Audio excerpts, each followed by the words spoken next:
As technology careers grow and manufacturing jobs decline, how are disadvantaged African Americans trying to navigate this new economy? That's the question addressed in a book titled From the Edge of the Ghetto, African Americans and the World of Work.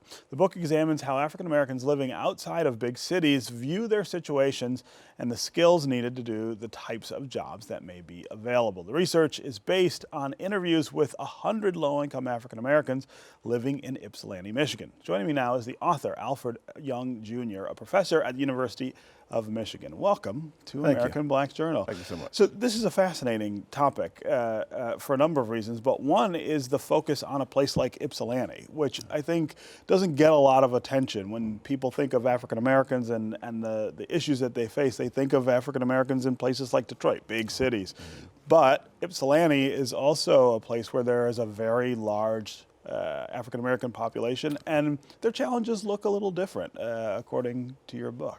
Indeed. In fact, I got to Ypsilanti in what I thought was going to be on my way to Detroit. Yeah, right. To do yet another project on African Americans in a very big city.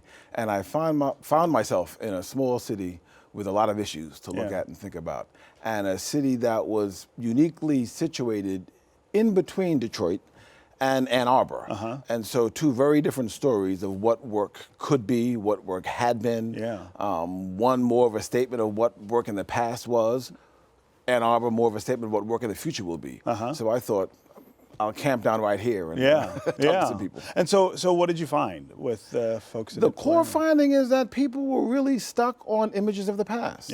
When I asked them about good jobs for them, good jobs they hoped would come to them, it was almost always tied to an automobile industry that is no more. And almost in the middle of the process, I began to think more deeply about what they weren't talking about. And they weren't talking about technology. They weren't talking about automation. They weren't talking about the domains that present to many people the opportunities for today and tomorrow. One of the ironies is not just the proximity to Ann Arbor and the University of Michigan, where you've got all of this sort of future unfolding in terms of work, but right there in Ypsilanti, M-City is at Willow Run, which was the old plant that employed people for many, many years, but has now become this hub of technology and the future. It's so close, but still so far from those folks. And so far in the sense that, I could have taken a bicycle ride from either my home or my office to where the research took place. So that I'm an Ann Arbor resident. So that's how close I was to the communities. But the imagination of what's familiar, what's desirable, what's interesting, doesn't at all map on to geographic proximity. And so people would talk about technology, but really didn't have a grasp of what technology would mean to them. Some would say, well, things will be better because there's technology, people won't make decisions. Others would say things will be worse because there's technology, people aren't making decisions. People aren't deciding. But in both cases, not a real sense of what this technology could mean for them, how they'd fit into that world, even if they could run a few miles into Ann Arbor. To get there. And be connected to it. Can you draw some distinctions between African Americans who are in this situation and white Americans who are in this situation? I mean, I would imagine if you went to other places that are sort of between the two cities that had larger white populations, you might find some of the same dynamics, but not exactly. I think in that case, a lot of similarities and challenges to relating to the modern economy and the modern world of work. I think what lingers for African Americans is a particular cultural history of relating to work and images of hope and possibility around work. Right. So for a lot of folks, maybe the industrial era was seen as a stepping stone to something. For Black Americans, that was it. They made it when they got to the plant. And the sense of what should happen thereafter, what could happen for us, very different understandings then. Even some of the conversations today that talk about the green economy and the opportunities around the green economy for African Americans in Ypsilanti and in other parts of Michigan for that matter, that's back on the farm. That's Jim Crow and slavery and all those kinds of things.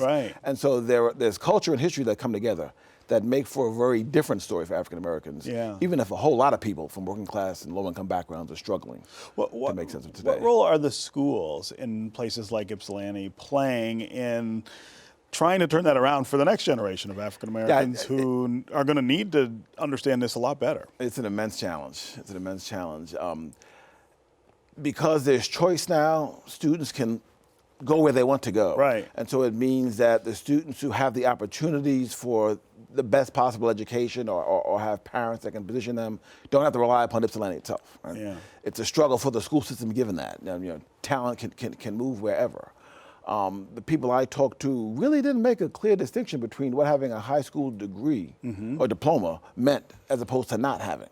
Right? So there's even a sense of moving up the hierarchy of educational opportunity, less relevant for people that just simply want to figure out what they can do, how they can do it, right, and be comfortable. Yeah, and of course this connects to poverty, which Ypsilanti knows a lot and quite well. It's one of those things that leads, I think, to the intergenerational nature of poverty. That because my father does not take advantage of the way the economy is growing when he's an adult, that holds me back from opportunities when I grow They're up. just, for the people, and many of them were in their 30s, or rather in their 20s, not very far into their 30s, so, relatively young adults. Not a lot of conversation about what was told about opportunity. Yeah. I mean, the prior generations were in the plant. Right. Or working in the service sector around that. So the kind of common sense conversations that many would have with their college attending children, with parents that went to college, just weren't a part of that conversation. They don't happen, yeah. So what are some of the solutions that you see we need to be thinking about or embracing? A re-education of a young adult population. And there are efforts to do some of that, but not on a larger scale effort.